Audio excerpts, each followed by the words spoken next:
안녕하십니까.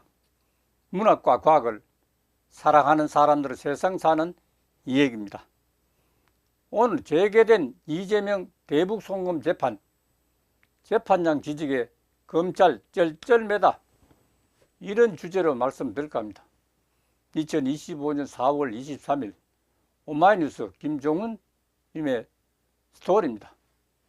재개된 이재명 대북 송금 재판에서 재판장 지직에 검찰 쩔쩔맨다고 했습니다. 공소장은 17페이지 두 번째 줄, 피고인 이재명이 피고인 이화영으로부터 그동안 논의된 내용에 대해 북한 측과의 합의했다고 보고받았다고 기재되어 있는데, 보고는 어떤 방식으로 받은 겁니까? 우드로 받은 겁니까? 아니면 서면을 받은 겁니까? 아니면 대화를 통해서 받은 건가요? 어떻습니까? 23일 수원지법 제11 형사부 재판장 송병훈 부장판사가 검찰을 향해 한 질문입니다. 검찰은 이 부분도 직접적인 진술이 있었는 것은 아니라고 하면서 저희가 여러 정황상을 통해서 보고받았을 것이라고 대답했습니다. 이날 오전 이재명 전 더불어민주당 대표의 상방울 대북 송금 사건 공판 준비 기일이 열렸습니다. 재판부가 바뀐 이후 첫 준비 기일이었습니다. 여느 준비 기일과 분위기가 달랐습니다. 송 부장판사는 검찰이 지난해 6월 10일 작성한 공소장에 대해서 쪽과 줄을 하나씩 짚어가면서 질문했습니다.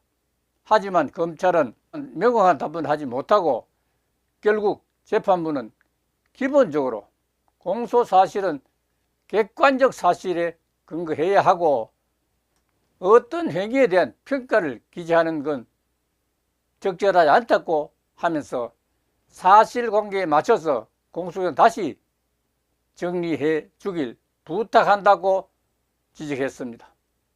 사실상 공소장 변경을 요구한 것입니다. 공소장 넘겨가며 20권 넘게 지적했습니다. 이 부분 직접 증거 있나? 검찰 판단인가라는 질문에 검찰이 확답을 회피한 채 당황하는 모습이 역력했습니다. 4개월 만에 재개된 대북 송금 재판이었습니다. 앞서 지난해 12월 이 전 대표가 당시 형사 11부 신진우 부장판사에 대한 법관 기피 신청을 하면서 재판이 중단됐습니다.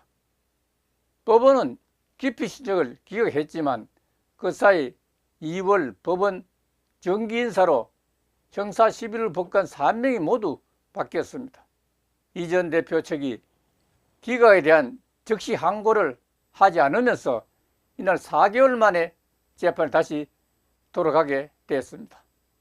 검찰은 지난해 6월 상방울 그룹이 북한에 제공한 800만 달러가 사실은 경기도의 황해도 스마트팜 지원 사업비 500만 달러, 그리고 경기도지사 방북 의전 비용 300만 달러를 대납한 것이라고 보고 이 대표와 이 전 부지사 등을 제3자 뇌물 혐의로 기소했던 것입니다.